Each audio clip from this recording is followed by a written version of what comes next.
Namaskar. I'm grateful to all of you who have joined today for paying homage to Mahatma Gandhi on his 75th Martyrs' Day when he gave his life for the cause of harmony, brotherhood, and humanity. It was unfortunate that an apostle of universal peace and nonviolence fell a victim to violence. I thank the Indian Mission for hosting this tribute during the commemoration of the 75th anniversary of India's independence. Even though 7 decades have gone by since Mahatma Gandhi passed on, in every part of the world, his relevance is felt as strongly as ever before, and his vision and actions are of an enduring significance for all times and places. His approach to life was holistic and cannot be divided into watertight compartments of social, religious, political, personal, and public life. Gandhiji stands out as the champion not only of political democracy but also of economic and spiritual democracy in today's world. He believed that moral degeneration is the root cause of all evils, including conflicts. This explains his lifelong crusade of attainment of moral values such as truthfulness, nonviolence, purity of means, love, self control, forgiveness, respect, friendliness, compassion, mercy, and so on. His messages resound with people of all faiths worldwide, as he is the spiritual and political leader of one of the world's most profound and complex cultural traditions. Many world leaders have been inspired by him and continue to get inspired till today. The world is faced with so many kinds of conflicts and diverse types of crises these days. We see Mahatma Gandhi's emphasis on nonviolence, universal brotherhood, and peaceful coexistence having an all time relevance. His entire life story is about action to bring about positive changes. He both succeeded and failed in what he sought to do, but he always moved forward and he never gave up the quest for improvement, both social and spiritual, and both for individuals and for the nation as a whole. Today, Gandhiji is remembered not only as a political leader but as a moralist who appealed to the universal conscience of mankind. There is a galaxy of men, women, and children in different parts of the world who have taken a leaf from Gandhiji to fashion their initiatives for ensuring peace, non-violence, justice, and fighting against discrimination. I want to share one of the last notes left behind by Gandhiji in 1948, expressing his deepest social thought. And I quote, I will give you a talisman. Whenever you are in doubt or when the self becomes too much with you, apply the following test. Recall the face of the poorest and the weakest man or woman whom you may have seen and ask yourself if the step you contemplate is going to be of any use to him or her. Will he or she gain anything by it? Will it restore him or her to a control over his or her own life and destiny? In other words, will it lead to Swaraj or freedom for the hungry and spiritually starving millions? Then you will find your doubts in yourself melt away. Unquote. This statement of Mahatma Gandhi perhaps is one of the most powerful commentaries on compassion and kindness. Gandhiji had envisioned a nation where social bonds were stronger and were built on the foundation of trust. In his 50 years of public life in three continents, Asia, Europe, and South Africa, Gandhiji demonstrated the efficacy of extending respect for all living beings. Human dignity, oneness, empathy are impossible without compassion. Gandhiji emerged as the voice of the voiceless that inspired social reformers and political thinkers all over the world. He brought in a new era of non-violent civil disobedience based on the ability of each human being to free himself from fear. He believed that fearlessness becomes a major pillar on which to build together with love and the capacity to resist when necessary. It is interesting to see that Gandhiji conceives fearlessness as a precondition for love. He who is weak cannot love, probably because he or she is not free enough and does not have the surplus of warmth and energy from which love can come forth. He used to remain positive under all circumstances, and that was his main trait. He had faced many challenges in his life, but he remained positive all throughout. Nonviolence and the message of peace is familiar word among the world leaders to settle any dispute. It goes without saying that it is never possible to evaluate how much India and the world owes to Mahatma Gandhi.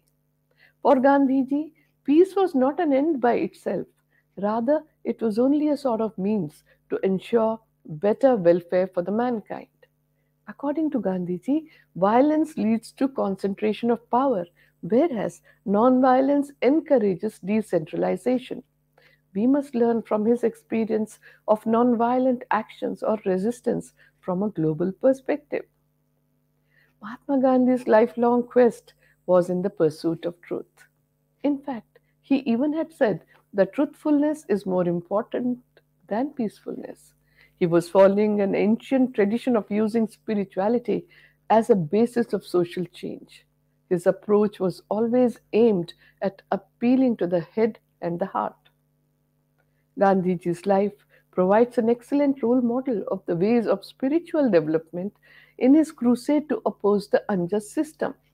The techniques he crafted, like satyagraha, and the strategies he followed in his public life give us insights into how spirituality can be applied to improve human conditions in today's world. The applications are not India specific but are universal. Gandhiji sought the guidance of his inner voice not only in the spiritual realm but also in the political realm. Perhaps the greatest source of strength for Mahatma Gandhi was in his faith in God. Truth was the deepest and the most complete form of God. The faith gave him the constant awareness that he was to be nothing but an instrument in his hands. He was to go wherever he was led. For him, the guidance of God constituted two things. One, he had to walk on the path enlightened by truth that was available to him in whatever measures and form. Two, he had to constantly gaze inwards and find inspiration through self introspection, self examination, self purification, and by constantly questioning himself. The deeper the faith, the greater was the endeavor for Mahatma Gandhi. He said, "Truth is God." Faith in truth led Mahatma Gandhi to two other realizations. If God is omnipresent, then truth is omnipresent too. If each human being were an aspect of God, then each person is capable of truth, of being good and doing good to others. His endeavor throughout his life was devoted to the search of that element of truth, to awaken it and to nurture it. Therefore, he could feel oneness with everyone, and that is another one of his important traits. For most of us, this realization does not set in at all, but for him, it was easy because of the understanding of oneness. He had no enemies. He did not want to settle scores with anyone, and he did not want to take any revenge. He merely wanted to extend his love, compassion, and respect to everyone. He respected individuals as individuals without attaching any labels. It was to his unique credit that in a world marred by violence and hatred, Mahatma Gandhi stands firm as a man of universal goodwill and a protagonist of peace. What is most striking is that Gandhiji emerged during his lifetime as a torchbearer of peace, and even today he continues to surprise mankind with his nonviolent methods of resolving conflicts. Mahatma Gandhi was always touched by the pain of others. This ability to feel the pain of others led him to compassion. Compassion, coupled with daya or pity, led to the spirit of service or seva. Gandhiji's first and foremost inner calling was to alleviate the suffering of others. This was the inner calling that he identified and invested it in serving and helping people by establishing their self respect and dignity. He had a keen desire to restore the dignity of all human beings. The greatest degree of inner tranquility came to Gandhiji from the development of love and compassion, non attachment and non possession. The more we care for the happiness of others, the greater our own sense of well being becomes. Cultivating a close, warm hearted feeling for others automatically puts the mind at ease. This helps remove whatever fears or insecurities we may have and gives us the strength to cope up with any obstacles we encounter. It is the ultimate source of success in life. Gandhian humanism and its practical application are the way forward in the world. His noble spirit and warm, humane kindness have endeared him to all humanitarians throughout the world. Nowadays, our world has become so interdependent that any conflict between nations inevitably impacts the rest of the world. The only way to establishing peace in the world is through nonviolence. We need to develop a sense of solidarity among ourselves by considering other human beings as our brothers and sisters, as part of one family. Gandhiji's idea of nonviolence was to live and help others to live. Helping others to live with mutual respect should become the foundation of our life. Gandhiji stood for the right to freedom, right to dignity and equality, and the right to freedom from bondage, poverty, untouchability, and discrimination. All these are the essence of his approach towards humanity. He had said, and I quote, "When I despair, I remember that all through history, the ways of truth and love have always won. There have been tyrants and murderers, and for a time they can seem invincible. But in the end, they always fall. Think of it always." Unquote. In today's globalized world, we already have all the material comforts required for living contently. We are taught by the market forces to want more and more, even as we see the world around us engulfed in greed, violence, and intolerance. Today's world laments violence in the frequent attacks, riots, war, but the last century was even more disastrous. In such a time, a frail leader, Mahatma Gandhi, was the most influential and important political leader and a thinker of the 20th century whose legacy still inspires people globally. In a world that is divided in the matters of faith and religion, that is shaping and determining the politics of this world in a barbaric way, Gandhiji brought in a novel path. He continued to lay importance on interfaith dialogue and cultivating understanding towards nonviolent, compassionate, and emancipatory aspects of their own religion. Mahatma Gandhi inspires globally as the first environmentalist and a minimalist. He recognized the need for conservation and preservation way before the dangers of climate change had preoccupied the world. He had pointed out that Earth provides enough to satisfy every man's need, but not every man's greed. Gandhiji had said that life should be need based, not greed based. He was a thinker who clearly realized the reality of overuse, abuse, and misuse of the global commons. He lived out his environmental philosophy in his own life. He is a man who compulsorily reused and recycled everything and lived in harmony with nature. He lived a life of openness and transparency. His ashram was accessible to anyone. Anyone could walk in and debate and argue with him. Mahatma Gandhi had a profound influence on Dr. Albert Einstein. Dr. Einstein's message on Gandhiji's 75th birthday sums up the essential character of Gandhiji's leadership.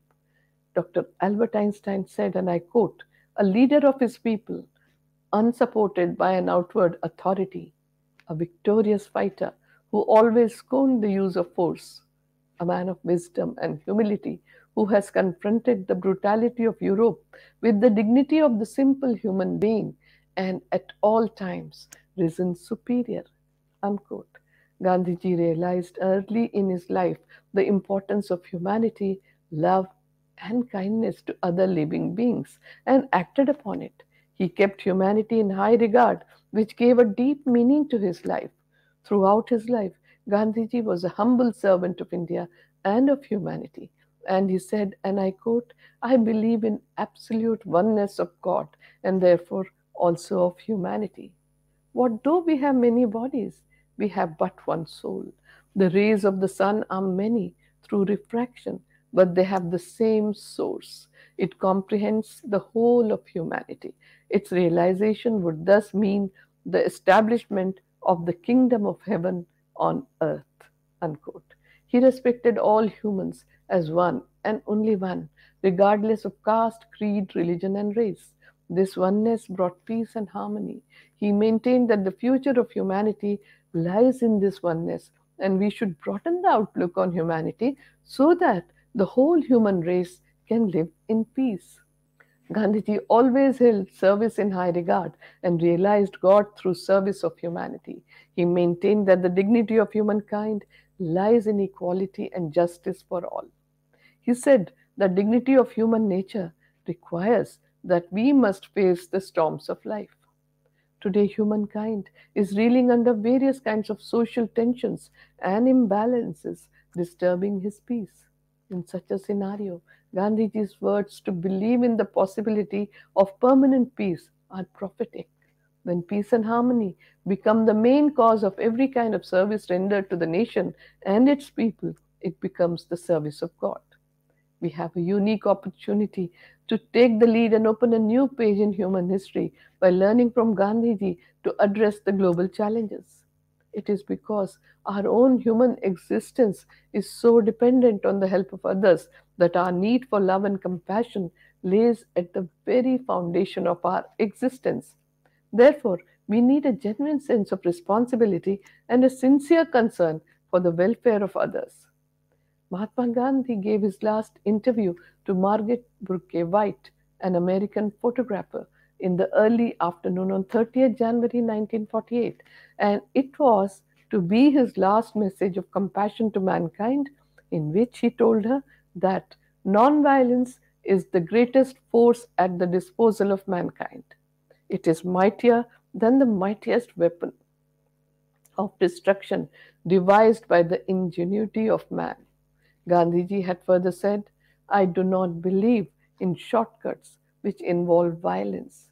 However much I sympathize with and admire worthy motives, I am an uncompromising opponent of violent methods, even to serve the noblest causes. There is therefore really no meeting ground between the school of violence and myself. The heart that bled at the sight of the misery of others was bled to death on 30th January 1948 with the three death dealing slugs buried deep in it. India lost a soul, but his spirit lives on, and that spirit will continue to live among us as it carries in its chapters the mild but unassailable truth that peace is a positive force and that it can still move the human race away from the darkness towards light. Mahatma Gandhi had declared, and I quote, Am I going to be silenced after my death? I will proclaim my faith even in death and speak from the grave. Unquote. What was the faith that he wanted to proclaim from the grave? It was faith in truth, that was God. It was faith in the goodness of all, as all are capable of truth. It was faith in the goodness of mankind. It was faith that despite the faults and upheavals, humanity would move towards goodness because truth, that is God, is only interested in the welfare of its creation. I once again take this opportunity to thank the Indian Mission for remembering Mahatma Gandhi on this Martyrs' Day. My special thanks are to all of you who have joined me online. I will end with the peace benediction in Sanskrit for the universal welfare. Om Asato Ma Sadgamaya Tamaso Ma Jyotirgamaya Mrityor Ma Amritam Gamaya Om Shanti Shanti Shanti. Lead us from untruth to truth, from darkness to light, from death to immortality. Om, peace, peace, peace.